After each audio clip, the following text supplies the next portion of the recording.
Pertanyaan kurikulum dasar ke-1. Pertanyaan pertama, apa pengertian fun learning? Fun learning adalah proses belajar yang sepenuhnya menyenangkan, mulai dari kegiatan awal yaitu datang, proses pembelajaran hingga pulang. Prosesnya harus menyenangkan bagi anak. Mengapa proses belajar harus fun learning?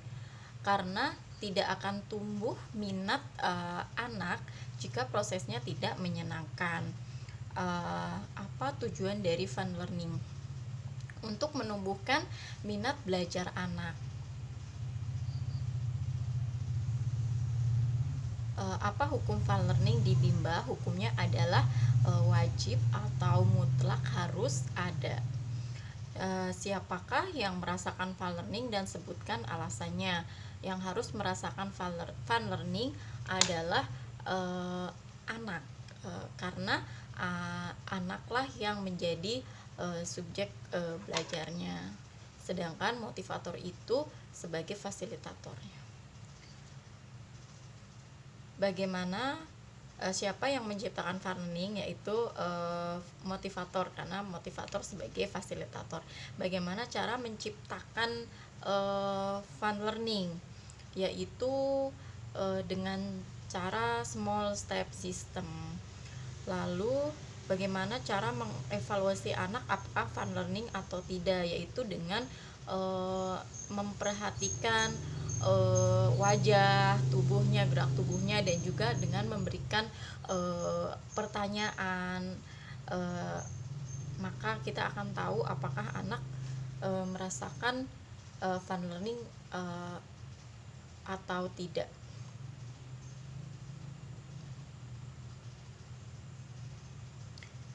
Bagaimana apa dampak yang terjadi bila proses belajar itu menyenangkan?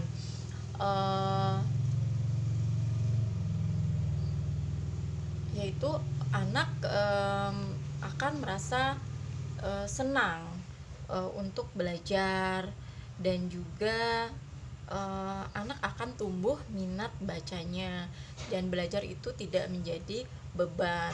Apa dampak yang terjadi bila proses belajar tidak menyenangkan?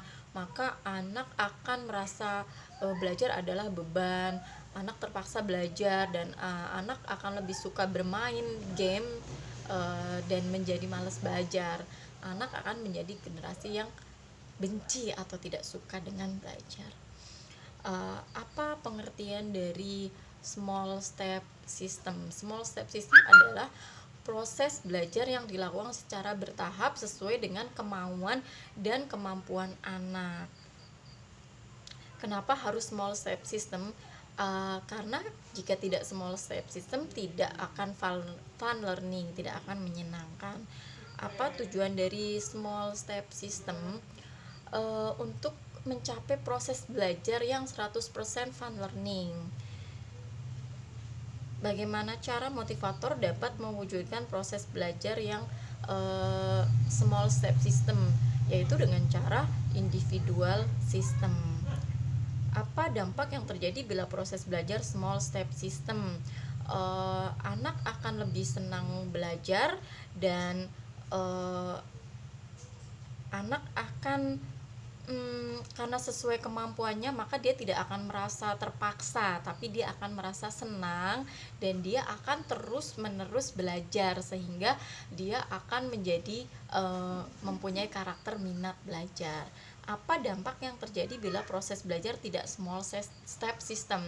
Maka tidak akan fun learning, dan saat tidak akan fun learning, maka anak tidak akan tumbuh minat belajarnya, sehingga akan menjadi benci dengan belajar, akan malas belajar.